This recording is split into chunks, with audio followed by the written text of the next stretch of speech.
Hello everyone, ಎಲ್ರಿಗೂ ನಮಸ್ಕಾರ. Welcome back to Shreyanvi's world. ಆಷಾಢದಲ್ಲಿ ಇವತ್ತು ನಾನು ಹೋಗ್ತಿರೋದು ಯಾವ ದೇವಸ್ಥಾನ ಅಂತ ಥಿಂಕ್ ಮಾಡ್ತಿದ್ದೀರಾ? ನಮ್ಮ ಮೈಸೂರಲ್ಲೇ ಇರೋ ಇನ್ನೊಂದು ಬೆಟ್ಟಕ್ಕೆ. ಯಾವ್ದಿದು ಇನ್ನೊಂದು ಬೆಟ್ಟ ಅಂತ ಎಲ್ಲ ಕನ್ಫ್ಯೂಸ್ ಆಗ್ತಿದ್ದೀರಾ? ಈ ಚಾಮುಂಡೇಶ್ವರಿಯ ಪ್ರತಿರೂಪ, ಚಾಮುಂಡೇಶ್ವರಿಯ ತಂಗಿ ಅಂತಾನೆ ಫೇಮಸ್ ಆಗಿರುವಂತಹ ಜ್ವಾಲಾಮುಖಿ ತ್ರಿಪುರ ಸುಂದರಿ ಅಮ್ಮ ಅಂದ್ರೆ ನಮ್ಮ ಉತ್ನಳ್ಳಿ ಮಾರಮ್ಮನ ದೇವಸ್ಥಾನಕ್ಕೆ. ನಮ್ಮ ಮೈಸೂರಲ್ಲಿ ಫೇಮಸ್ ಆಗಿರುವಂತ ಉತ್ನಳ್ಳಿ ಮಾರಮ್ಮನ ದೇವಸ್ಥಾನದ ಬಗ್ಗೆ ಸ್ವಲ್ಪ ವಿಷಯಗಳನ್ನ ತಿಳ್ಕೊಂಡು ಆಷಾಢದಲ್ಲಿ ದೇವರ ದರ್ಶನ ಮಾಡ್ಕೊಂಡು ಬರೋಣ ಬನ್ನಿ.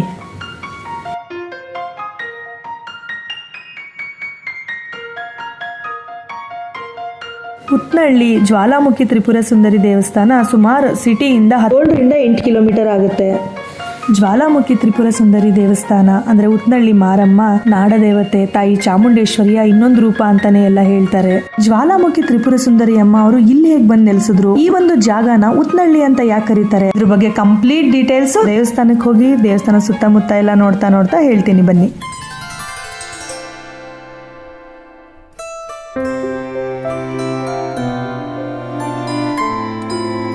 ತಾಯಿ ಚಾಮುಂಡೇಶ್ವರಿಗೂ ಮಹಿಷಾಸುರನಿಗೂ ಯುದ್ಧ ನಡೆಯೋ ಟೈಮಲ್ಲಿ ಮಹಿಷಾಸುರನ ಒಂದೊಂದು ಹನಿ ರಕ್ತ ಮಣ್ಣಲ್ಲಿ ಬಿದ್ರೂ ಆ ಒಂದು ಹನಿ ರಕ್ತದಿಂದ ಸಾವಿರಾರು ಜನ ರಾಕ್ಷಸರು ಹುಟ್ಕೊಳ್ತಾರೆ ಅಂತ ತಾಯಿ ಚಾಮುಂಡೇಶ್ವರಿ ಯೋಚನೆ ಮಾಡುವಾಗ ಆ ಟೈಮಲ್ಲಿ ಅಂದ್ರೆ ಮಹಿಷಾಸುರನ ಸಂಹಾರ ಮಾಡೋ ಟೈಮಲ್ಲಿ ತಾಯಿ ಚಾಮುಂಡೇಶ್ವರಿಗೂ ಮಹಿಷಾಸುರನಿಗೂ ಭೀಕರ ಯುದ್ಧ ನಡೆಯುವಾಗ ತಾಯಿ ಚಾಮುಂಡೇಶ್ವರಿ ಬೆವರ್ತಾ ಇರ್ತಾಳೆ. ಆ ಬೆವರನ್ನ ತಾನು ತನ್ನ ಕೈಯಿಂದ ಒರೆಸ್ಕೊಂಡು ಆ ಕಡೆ ಎಸಾಕ್ದಾಗ ಅಲ್ಲಿ ಜ್ವಾಲಾಮುಖಿ ತ್ರಿಪುರ ಸುಂದರಿ ಸೃಷ್ಟಿಯಾಗ್ತಾಳೆ.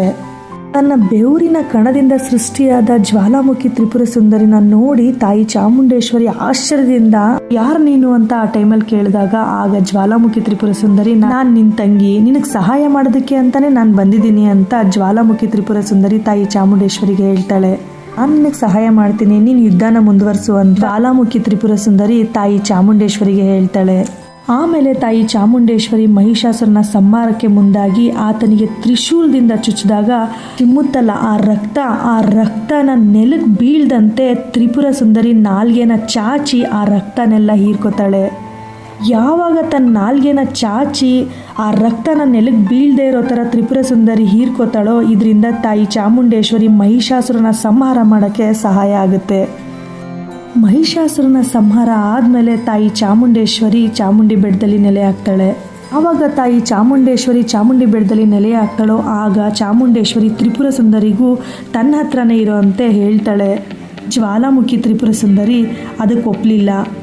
ಸೊ ಅಲ್ಲಿಂದ ವಾಪಸ್ ಹೊರಟೋಗ್ತಾಳೆ. ಅಲ್ಲಿಂದ ಹೋಗುವಾಗ ಒಂದು ಕಲ್ಲನ್ನ ಎಡವಿ ಜ್ವಾಲಾಮುಖಿ ತ್ರಿಪುರ ಸುಂದರಿ ಬೀಳ್ತಾಳೆ. ಸೊ ಯಾವ ಕಲ್ಲನ್ನ ಎಡವಿ ಅವಳು ಬೀಳ್ತಾಳೋ ಅದನ್ನು ಬಿದ್ದು ಬೆಟ್ಟ ಅಂತಾನೆ ಕರೀತಾರೆ.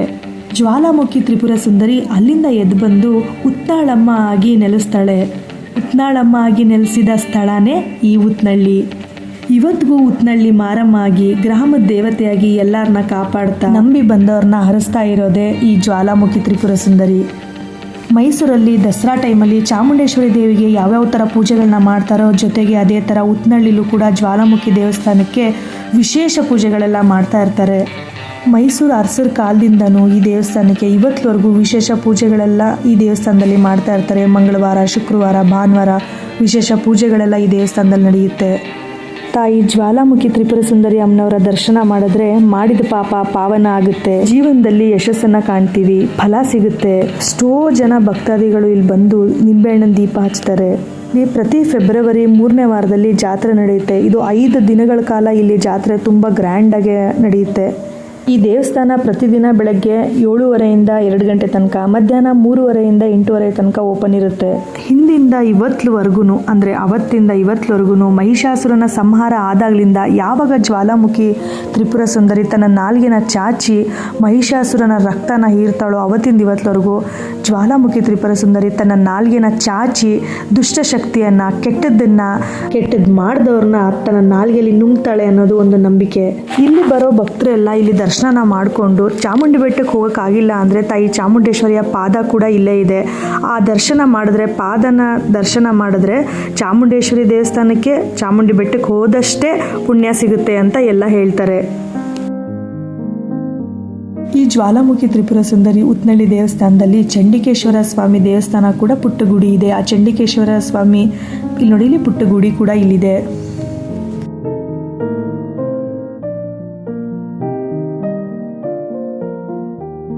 ದೇವಸ್ಥಾನ ತುಂಬಾ ಫೇಮಸ್ಸು. ಇಲ್ಲಿ ಎಷ್ಟೋ ಜನ ಭಕ್ತಾದಿಗಳು ಪ್ರತಿದಿನ ಬಂದು ಹೋಗ್ತಾ ಇರ್ತಾರೆ. ಅದರಲ್ಲೂ ಆಷಾಢದಲ್ಲಂತೂ ವಿಶೇಷ ಪೂಜೆಗಳೆಲ್ಲ ನಡೀತಾ ಇರುತ್ತೆ.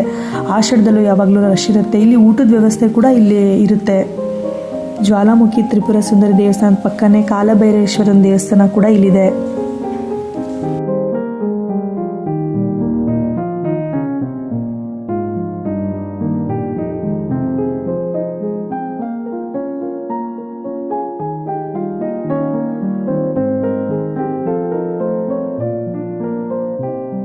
ಬೆಟ್ಟದ ಮೇಲ್ಗಡೆ ಈ ದೇವಸ್ಥಾನ ಇರೋದ್ರಿಂದ ಎಷ್ಟು ನಿಶಬ್ದವಾಗಿ ಎಷ್ಟು ಚೆನ್ನಾಗಿದೆ ಅಂದರೆ ಸುತ್ತ ಮರಗಳು, ಅದ್ರ ಮಧ್ಯದಲ್ಲಿ ಈ ದೇವಸ್ಥಾನ ಇದೆ. ತುಂಬಾ ಚೆನ್ನಾಗಿದೆ. ತುಂಬಾ ವಿಶೇಷತೆ ಇರೋ ದೇವಸ್ಥಾನ ಇದು. ಎಷ್ಟೋ ಜನ ಚಾಮುಂಡಿ ಬೆಟ್ಟಕ್ಕೆ ಹೋಗಿ ತಾಯಿ ಚಾಮುಂಡೇಶ್ವರಿ ದರ್ಶನ ಮಾಡಿಕೊಂಡು ಆಮೇಲೆ ಈ ಉತ್ತನಳ್ಳಿಗೆ ಬಂದು ಉತ್ತನಳ್ಳಿ ಮಾರಮ್ಮನ ದರ್ಶನ ಮಾಡಿಕೊಂಡೇ ಹೋಗ್ತಾರೆ. ದುಷ್ಟತನದ ಸಂಹಾರಕ್ಕೆ ಅವತರಿಸಿದ್ದು ತಾಯಿ ಚಾಮುಂಡೇಶ್ವರಿ. ತಾಯಿ ಚಾಮುಂಡಿಯ ಬೆವರಿನಿಂದ ಅವತರಿಸಿದ್ದು ಜ್ವಾಲಾಮುಖಿ ತ್ರಿಪುರ ಸುಂದರಿ. ಉತ್ತನಳ್ಳಿ ಅನ್ನೋ ಗ್ರಾಮದ ಪುಟ್ಟ ಒಂದು ಗುಡ್ಡದ ಮೇಲೆ ಈ ದೇವಸ್ಥಾನ ಇದೆ. ಈ ದೇವಸ್ಥಾನದ ಒಳಗಡೆ 2 ಕಡೆಯಿಂದನೂ ಹೋಗ್ಬೋದು. ಒಂದು ಕಡೆಯಿಂದ ಹೋಗೋಕ್ಕೆ 101 ಮೆಟ್ಟಿಲುಗಳನ್ನ ಹತ್ಕೊಂಡು ಹೋಗಬೇಕಾಗುತ್ತೆ. ಜ್ವಾಲಾಮುಖಿ ತ್ರಿಪುರ ಸುಂದರಿಯ ದೇವಸ್ಥಾನದ ಬಲಗಡೆ ಶಿವನ ದೇವಸ್ಥಾನ ಕೂಡ ಇದೆ. ದೇವಸ್ಥಾನದ ಗರ್ಭಗುಡಿಯಲ್ಲಿ ತ್ರಿಪುರ ಸುಂದರಿ ದೇವಿ ನಾಲ್ಗೆನ ಚಾಚಿರೋ ಥರ, ಹೊರಗಡೆ ಚಾಚಿರೋ ಥರ ಒಂದು ವಿಗ್ರಹನ ಪ್ರತಿಷ್ಠಾಪನೆ ಮಾಡಿದ್ದಾರೆ. ಇವತ್ತಿಗೂ ಹೆಣ್ಣು ಮಕ್ಕಳಿಗೆ ಅನ್ಯಾಯ ಮಾಡಿದ್ರೆ ಈ ತಾಯಿ ತನ್ನ ನಾಲ್ಗೆನ ಚಾಚಿ ಆ ದುಷ್ಟರನ್ನ ನುಂಗ್ಬಿಡ್ತಾಳೆ ಅನ್ನೋ ಶಕ್ತಿ, ಅಂತಹ ಶಕ್ತಿ. ಅದಕ್ಕೆ ಈ ದೇವಿನ ಆದಿಶಕ್ತಿ ಅಂತಾನೂ ಕರೀತಾರೆ. ನಿಜವಾಗ್ಲೂ ಇಲ್ಲಿಗೆ ಬಂದು ಉತ್ತನಳ್ಳಿಗೆ ಬಂದು ಜ್ವಾಲಾಮುಖಿ ತ್ರಿಪುರ ಸುಂದರಿ ದೇವಿಯ ದರ್ಶನ ಮಾಡಿದ್ರೆ ಎಷ್ಟು ಖುಷಿಯಾಗುತ್ತೆ, ಎಷ್ಟು ಸಮಾಧಾನ ಆಗುತ್ತೆ ಅಂದರೆ ತುಂಬಾ ಸಮಾಧಾನ ಆಗುತ್ತೆ. ಅಷ್ಟೇ ಅಲ್ಲ, ಈ ಜ್ವಾಲಾಮುಖಿ ತ್ರಿಪುರ ಸುಂದರಿ ದೇವಸ್ಥಾನದಲ್ಲಿ ವರ ಕೇಳೋ ಪದ್ಧತಿ ಕೂಡ ಇದೆ. ಎಷ್ಟೋ ಜನ ಭಕ್ತರು ಇಲ್ಲಿಗೆ ಬಂದು ವರ ಕೂಡ ಕೇಳ್ತಾರೆ. ಆ ತಾಯಿ ಬಲಗಡೆಯಿಂದ ವರ ಕೊಟ್ಟರೆ ಅವ್ರು ಏನು ಅಂದ್ಕೊಂಡಿರ್ತಾರೆ ಆ ಕೆಲಸ ಆಗುತ್ತೆ ಅನ್ನೋ ಒಂದು ನಂಬಿಕೆ ಇಲ್ಲಿ ಎಲ್ಲರಿಗೂ ಇದೆ. ಜ್ವಾಲಾಮುಖಿ ತ್ರಿಪುರ ಸುಂದರಿ. ಜ್ವಾಲಾಮುಖಿ ಅಂದರೆ ಬೆಂಕಿ ಅಂತ ಶಕ್ತಿ ಹೊಂದಿರೋದು ಅಂತ ಅರ್ಥ. ತ್ರಿಪುರ ಸುಂದರಿ ಅಂದರೆ 3 ಲೋಕದ ಸೌಂದರ್ಯವನ್ನು ಹೊಂದಿರೋದು ಅಂತ ಅರ್ಥ. ಉತ್ತನಳ್ಳಿ ಜ್ವಾಲಾಮುಖಿ ದೇವಸ್ಥಾನದೊಳಗಡೆ ಗರ್ಭಗುಡಿಲಿ ಹೋಗಿ ನಾಲ್ಗೆನ ಚಾಚಿರ ಅಂತಹ ಜ್ವಾಲಾಮುಖಿ ತ್ರಿಪುರ ಸುಂದರಿನ ನೋಡ್ತಾ ಇದ್ರೆ ಒಂದು ಕ್ಷಣ ಆ ಪಾಸಿಟಿವ್ ವೈಬ್, ಪಾಸಿಟಿವ್ ಎನರ್ಜಿ ಅಲ್ಲಿ ನೋಡಿದವ್ರಿಗೆ ಅದ್ರ ಅನುಭವ ಹೇಳೋಕ್ಕಾಗೋದು. ಆಷಾಢ ಅಂತ ವಿಶೇಷ ತಿಂಗಳಲ್ಲಿ ನಾನು ಬಂದು ಉತ್ತನಳ್ಳಿ ಮಾರಮ್ಮನ ದರ್ಶನ ಮಾಡಿದ್ದು ತುಂಬಾ ಖುಷಿ ಆಯಿತು. ನಾನು ದರ್ಶನ ಎಲ್ಲ ಮುಗಿಸ್ಕೊಂಡು ಒಂದು ಸ್ವಲ್ಪ ಹೊತ್ತು ಕೂತಿ ಆಮೇಲೆ ಇಲ್ಲಿಗೆ ಬಂದು ಈಗ ಊಟಕ್ಕೆ ಹೋಗ್ತಾ ಇದ್ದೀನಿ.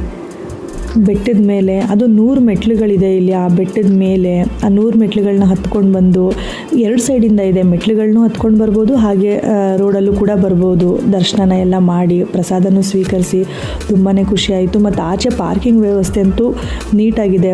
ಎಷ್ಟೇ ಗಾಡಿಗಳು ಬಂದ್ರೂ ಪಾರ್ಕಿಂಗ್ ಎಲ್ಲ ಇಲ್ಲಿ ಮಾಡ್ಬೋದು. ಶ್ರೀ ಜ್ವಾಲಾಮುಖಿ ತ್ರಿಪುರ ಸುಂದರಿ ಅಮ್ಮನವರ ದೇವಸ್ಥಾನ ನೋಡಿ, ಅದು ಎಷ್ಟು ಚೆನ್ನಾಗಿದೆ. ಅಲಂಕಾರನೂ ತುಂಬ ಚೆನ್ನಾಗಿ ಮಾಡಿದ್ದಾರೆ. ಆಷಾಢ ಅಂದ್ಬಿಟ್ಟು ಒಂದೊಂದು ವಾರ ಒಂದೊಂದು ಥರ ಅಲಂಕಾರಗಳು ಮಾಡ್ತಾ ಇರ್ತಾರೆ. ತುಂಬಾ ಚೆನ್ನಾಗಿದೆ.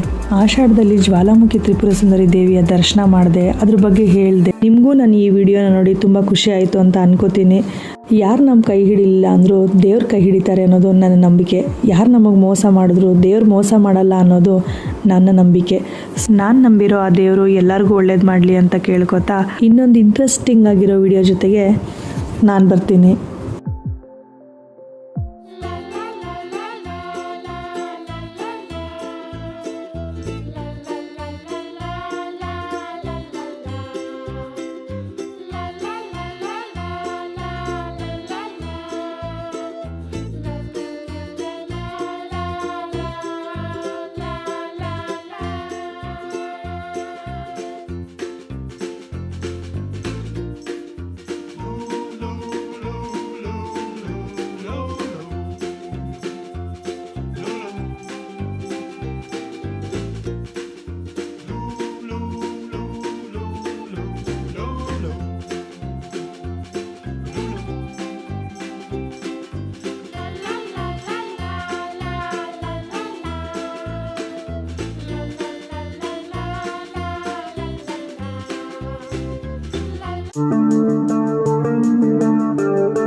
So thank you for watching. Please like, share and subscribe my channel. I will come with another interesting video very soon. Until that, bye bye.